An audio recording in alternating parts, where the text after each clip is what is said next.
Milyon-milyon nga ang views nito sa Red App at ito na yata ang pinakamasarap na niluto ko sa baboy. Ang problema nga lang, nakalimutan ko palang pindutin yung start ng video ko, kaya nandito na tayo sa part na to.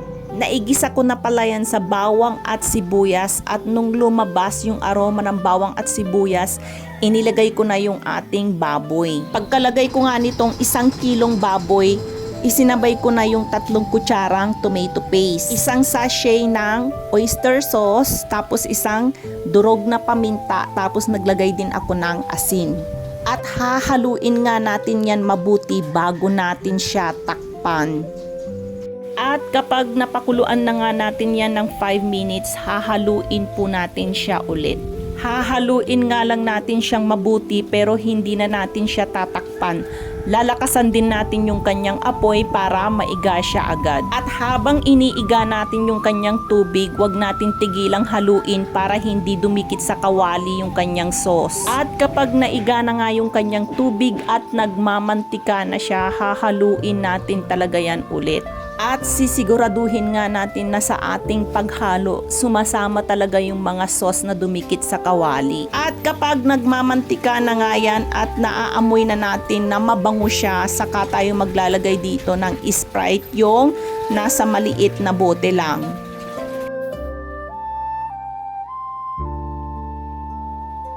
At pagkatapos nga natin mailagay yung Sprite, maglalagay naman tayo dito ng tomato sauce, kalahati lang ng sachet na yan.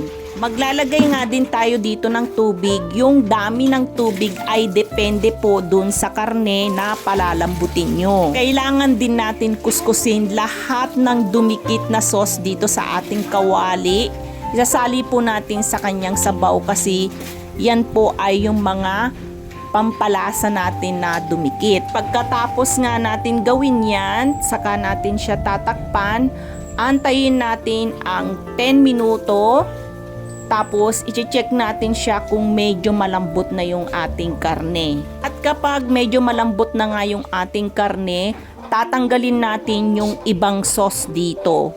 Magtitira nga tayo dito ng konting sauce at iigain natin kasama nung ating baboy.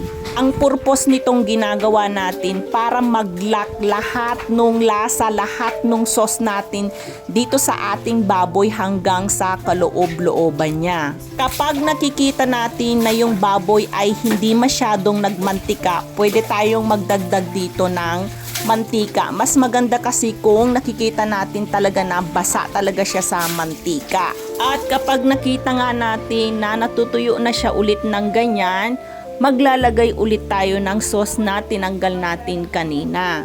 Mas maganda kasi talaga na ganito yung ginagawa natin. Mas mabango talaga siya, mas nagmamantika at mas malasa. Kasi kung kusa mo talaga siyang iniga ang tagal tapos hindi siya ganito kabango.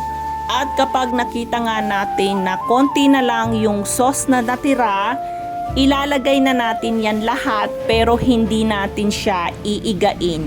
At kapag nailagay na natin lahat ng sauce na natira, hahaluin natin siyang mabuti. At kapag naghalo tayo, kuskusin talaga natin mabuti yung mga dumikit talaga sa kawali. Hindi nga natin iigain yung last na nilagay natin sauce. Kailangan lang talaga natin antayin na lumapot po siya ng ganyan. Okay, sarap. Ayan, tapos na po natin siyang lutuin. Dapat po yung itsura niya ay ganito. Hindi nga siya tuyo, meron siyang sauce kasi sa sauce pa lang ay ulam na.